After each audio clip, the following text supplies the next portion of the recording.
Après la fin malheureuse pour nous, peuple espagnol, enfants espagnols, de la guerre, je suis parti pour l'Amérique.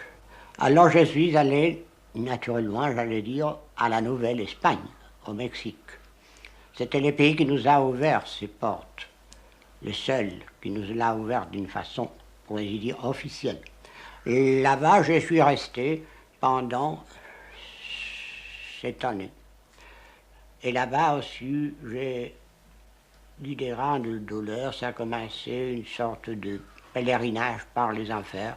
Non parce que l'Amérique soit l'enfer, mais parce que l'Amérique devenait, pour moi, des enfers à cause de mon exil et à cause des malheurs qui me sont arrivés dans mon exil, parmi lesquels la perte de ma femme au Mexique. J'ai continué ces pèlerinages aux enfers américains, enfers que j'aime, je dirais que presque autant que l'enfer espagnol. Et j'ai continué, je suis devenu, la chose pour moi la plus paradoxale et grotesque, je suis devenu professeur de littérature. Un très mauvais professeur, naturellement, parce que je restais toujours fidèle à ma doctrine de l'analphabétisme. Je suis devenu professeur à l'université de Caracas et après j'étais invité à l'université, la faculté d'humanité et de sciences de Montevideo, où je suis resté à l'Uruguay pendant 6-7 ans. Pendant tout ce temps, vous avez continué à écrire. Pendant tous ces temps, quand j'écris peut-être plus de ma vie, j'étais un peu pour compensation des leçons de littérature que je devais faire et dans lesquelles, probablement, comme il arrive toujours aux professeurs analphabètes comme moi, j'ai beaucoup appris. Je ne pourrais pas dire la même chose de mes élèves. C'est-à-dire que vous avez beaucoup appris de vos élèves. J'ai appris beaucoup de mes élèves, comme j'ai appris toujours, et j'ai fait mon éducation de mes enfants. À un certain moment, l'exil cesse. Vous rentrez en Espagne. On m'a fait attendre à Paris pendant 4 ans pour me donner la lumière verte.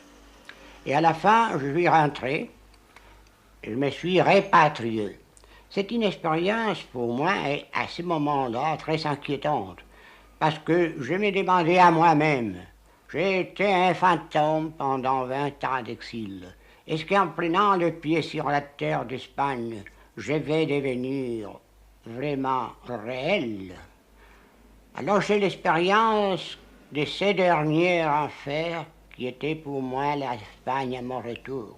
Un très beau enfer, un enfer que j'aime, mais qui au lieu de me rendre réel, je crois qu'elle m'a donné des forces pour devenir encore le fantôme que je suis.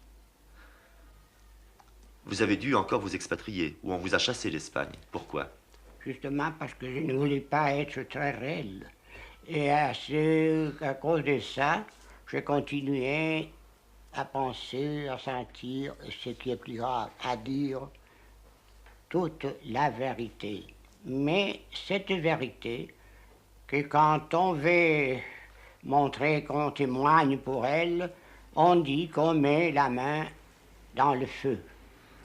Moi, je suis allé mettre ma main dans le feu de l'Espagne pour témoigner ma vérité, et naturellement, je me suis brûlé la main, parce que ma vérité, c'est pas dans la main, mais dans le feu.